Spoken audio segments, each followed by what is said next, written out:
when I can't find the words, when I can barely breathe, I'm falling on my knees. Heaven help me, heaven help me.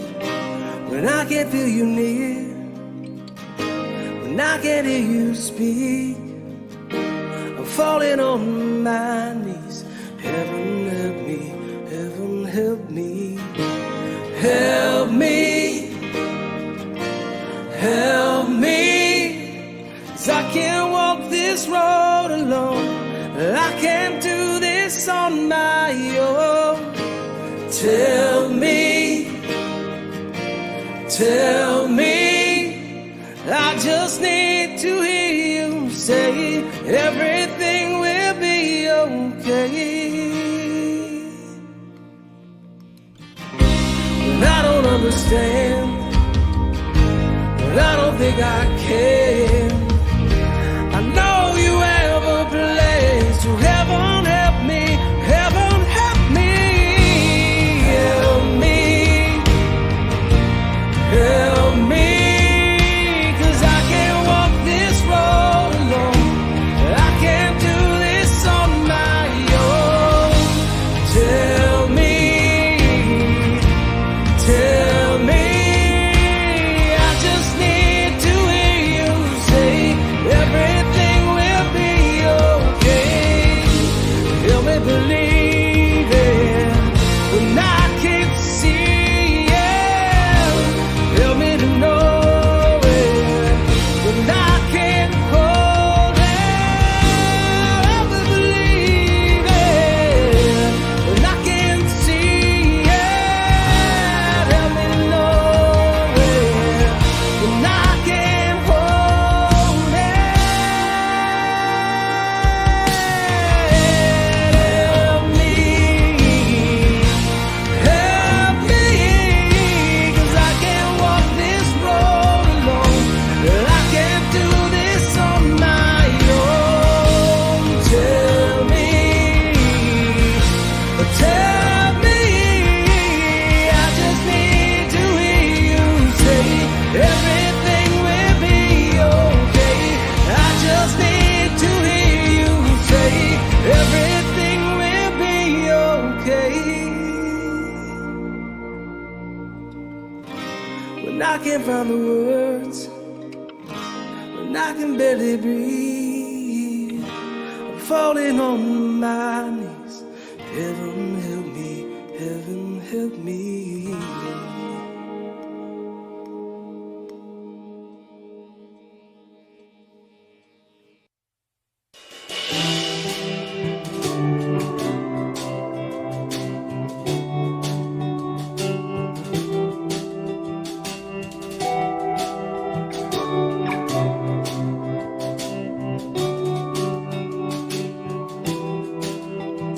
All the money that the world could hold, mountains made of solid gold, riches that could buy my dreams. You are better than all these things. The prettiest face to turn their eyes, beauty that could hypnotize, the open doors that looks may bring. You are better than all these things, 'cause your love is better than life. You are the well that won't run dry. I have tasted and I have seen. You are better than all these things.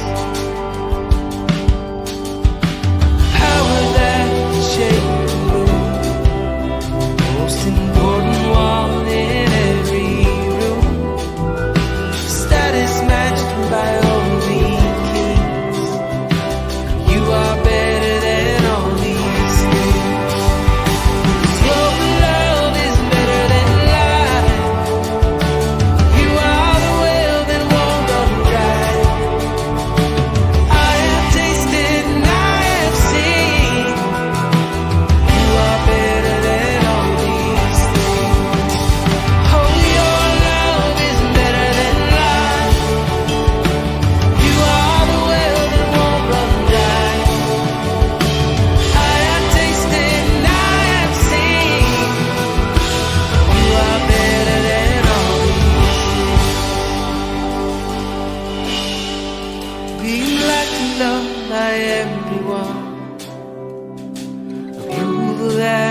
shines the sun, cheered by all who think of me. You are better than all these things. You are better than all these things.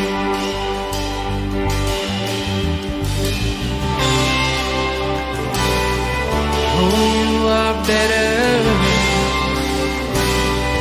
Oh, you are better. I have tasted and I have seen. You are better than all these things. 'Cause your love is better than life. You are the well that won't run dry. I have tasted and I have seen. You are better than all these things. You are better than all these things. Oh, you are better than all these things.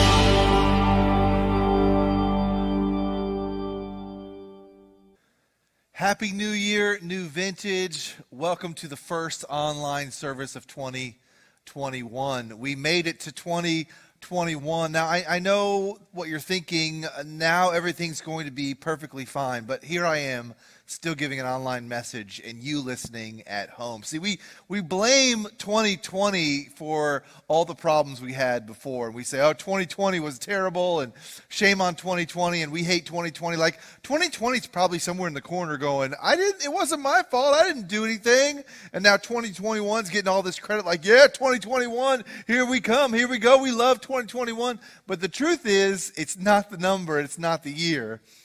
The truth is that it was the virus, and it was the politics, and it was the disagreements, and it was the lack of unity, and it was the racism or the perceived racism or the arguments about racism or the arguments about politics or the arguments about which the masks or the vaccine. Like it's all those things that were the problem, and poor 2020 got blamed for all of that. And now 2021 is feeling the pressure.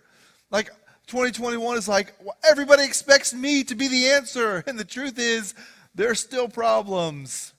And here's what I want to do today as we launch into 2021. This time of year is typically the time when everyone decides, I want my life to be better. Well, good. I hope you do. The truth is, though, you can decide that anytime.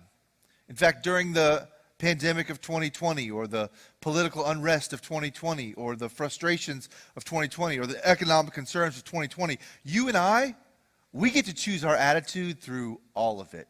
We get to choose what things we see as opportunities and what things we see as struggles and difficulties that are weighing us down and discouraging us beyond what we even know what to do with them. You actually, and I actually, have the power to determine whether or not our lives get better, even in the middle of things seeming like they're not going well. It's not up to a year. It's not up to a new year. It's not up to a celebration. It's actually up to me and up to you to decide, what are we going to do with our lives despite our circumstances? See, I want you to be better, and I want me to be better in lots of ways. And you and I have always had things that we wanted to get better at, right? Like as a kid, I'm sure you had something that you really liked. You really wanted to get better at that thing. For me, it was sports. I wanted to get better. I wanted to be a better hurdler. And so in order for me to be a better hurdler in track and field, I had to show up. Every day I had to show up. I had to believe it. I had to watch videos. I had to train myself. I had to go over and over and over and over again. To get better at basketball, I had to show up to practice. I had to take a whole bunch of shots, which I wasn't very good at. I had to work out, which I wasn't very good at. I had to lift weights, which I could barely do. I had to get better. I had to get stronger. I had to actually work at it. And I had to believe in my mind that I could get better, that I would get better. When it came to marriage, when I first started, I was bad at it. I was really bad at it. But I wanted to get better. And so we went to counseling and we got into small groups and we made friends and we asked questions and we struggled through it and we read books and we went on dates and we went and met with people who knew what they were talking about and we learned skills on how to understand the other person. And Molly and I got better at marriage. what's your thing that you want to get better at? I don't know. I'm sure there are a ton of things. And now that we're at the new year, all these ways you want to get better. You want to get in better shape. You want to get better about spending some time meditating or praying or reading.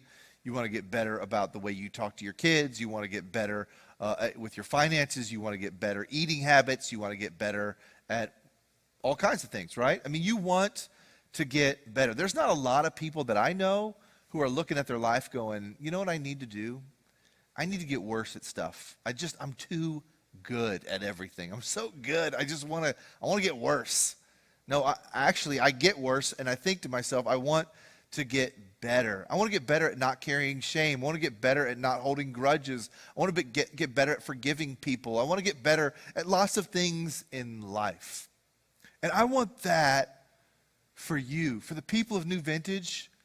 And that's kind of why we do this on Sundays, because I want you to get better. We have a sign out front of our building that says, "Come as you are." And that's 100% true. You can come exactly as you are. And if you never got any better or any different or had no life change, we would still love you and accept you right where you are. But that's not what we want for you. We want you to feel welcome to come just as you are. But we want you to know that if you come to this place and if you surround yourself with these people, our hope for you is that your life and your friendships and your community and what you feel about yourself, what you think about yourself, and the way you react to the rest of the world, that this place would help you get better in so many different ways. And that can happen through a message like this. I mean, you could be sitting on your couch listening to me give this message, and you could get better. You could get better by listening to messages on podcasts, or just kind of self-medicating yourself, not medicating, but self-feeding yourself through different avenues that are, helping you become a better person. It can happen through, sitting there alone somewhere watching something. But I don't think that's the best way for you to get better. It could happen that way. You could read a book and get better. But I think the best way for you to get better and for me to get better is through community, through people around you making you and I better. That's how we get better. The best way for you and I to get better is to surround ourselves with people that know us and love us and care about us. See, we have a saying around here that circles are better than rows. You may have heard that before. If you're new to New Vintage, maybe you haven't heard that. But we think that circles are better than rows. The rows are nice. I'm sitting in front of a bunch of rows, and you might sit in rows to listen. But really sitting inside of a circle, a group of people that are similar age or stage of life, that can help you walk through your life, that's the best way for you and I to grow. That's the best way for you to connect with people. See, Jesus talked about this a little bit as he was going through his ministry. People would ask him a lot of questions, and they would come to him and say, well, what about this and what about that? And they were trying to trick him half the time, and other times they just kind of had this sense that he knew what he was talking about, so teach us what you're talking about. And the religious leaders would often try to trip him up, and so one of the questions that he received one day from this group of leaders was this question about what's the greatest commandment. And they said, what's the greatest commandment? And Jesus said to them, the greatest commandment is to love the Lord your God with all your heart, mind, soul, and strength. It's in Mark chapter 12.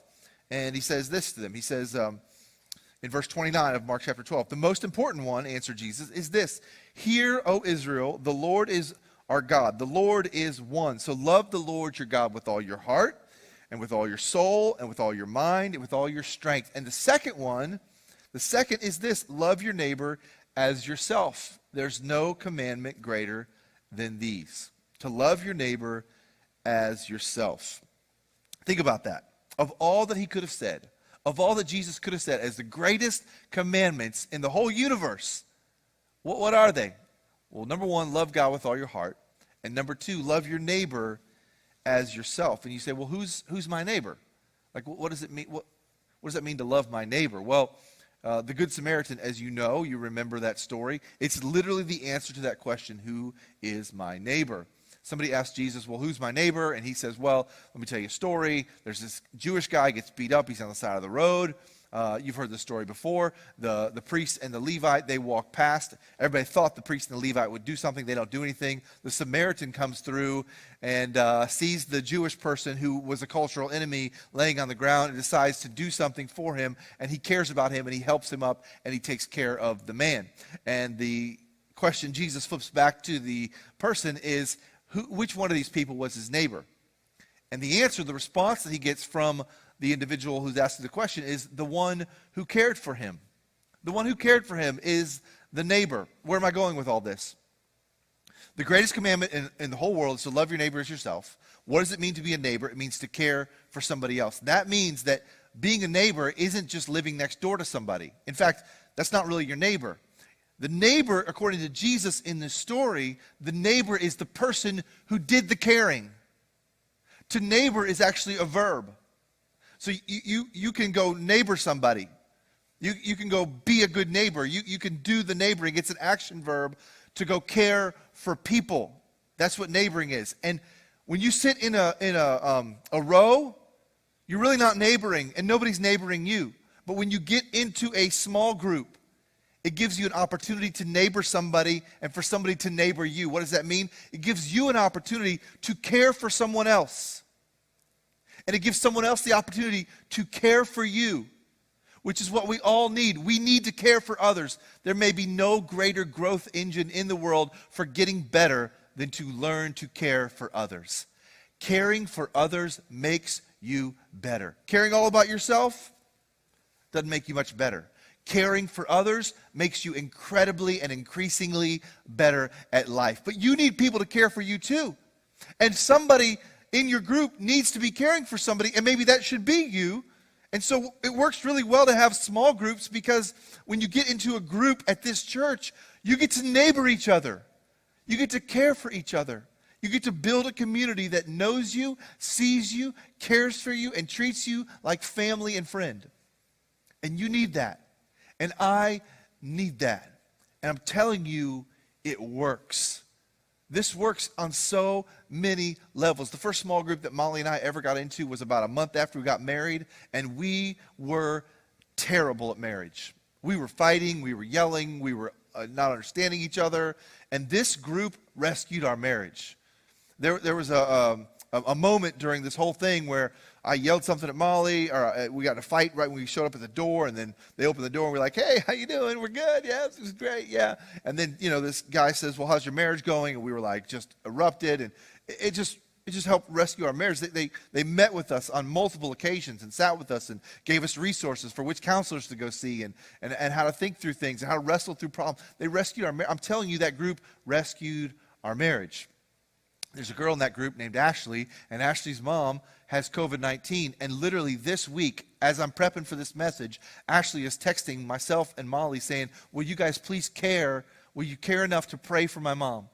And she keeps sending us updates. And we keep praying and asking that the Lord would give Kathy the release from this virus, and that God would rescue her life. And more than asking for Kathy, as much as it is asking for Kathy, we're really supporting Ashley and her husband Mark, who were in our first group 10 years ago.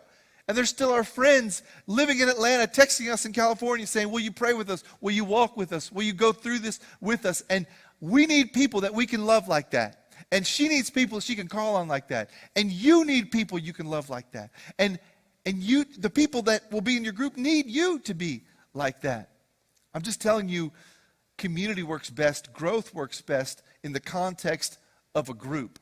See, I would love to come down off this stage, out of this screen, and come meet every single one of you and help you with your issues and your problems and your struggles and encourage you and spend time with you. If I could, I'd take you to breakfast every morning, every single one of you. We would go to lunches, we'd go to dinners, we'd hang out. I would be friends with all of you. I love people. So I'd love to be friends with all of you, but it's literally impossible to do. I can't pastor everyone personally in the context of your own home, in the context of all your issues. Now, if you have some big issue you need help with, I'm always available. But I can't just come down off the stage and meet every person and go through all the things of life, which is why you need a group, so that you can help neighbor one another and pastor one another and love one another and encourage one another and spur one another on to love and good deeds. It is so important for you and I to be in a group. And I know the hesitation. It's not going to work. It's not going to work for us. And you're right, sometimes it doesn't work. It doesn't always work, but that doesn't mean you quit. It's like, I need friends, but this attempt didn't work, so I'm not going to attempt having friends anymore, good friends inside. That wouldn't make any sense. Yeah, sometimes you get into a group that it just doesn't click right, and that's okay. You get into a group that you don't jive right with the leader. That's okay. Don't just give up. Maybe in the past you've tried a group and it didn't work out, and you've said, I don't want to do that again. Well, try it again. Give it another shot, because you still need people to care for you, and you need to care for people. It will work. You'll laugh with people. You'll build mutual friendships. If you have a spouse, you'll sit across the table from people. You'll discuss things. You'll be cared for. It's really, really important. And this week, January 6th, on Wednesday, we've changed the date. We were going to do it Monday the 4th. But on the 6th, we're going to launch our groups on our website, which means if you've already signed up, you're in our system. But if you haven't signed up, that's okay too. You can literally go to our groups page at newvintage.org, click on the group that you would like to be a part of, and sign up. They're going to be all listed there by age and gender and couples and singles, all kinds of different groups. If you're a 20-something and you'd like to just get started with church, I know we've been connecting with a lot of 20-somethings lately. If you're new to faith and you're in your 20s or 30s and you just want to get plugged into something to help you, we have a group called Starting Point. If you're older in life and you want to get connected to church, we have another group called Starting Point. We have them for different ages. You can click those and get started. It's a great group if you have questions about faith. Like, I'm just kind of getting back to church. I'm just starting my faith.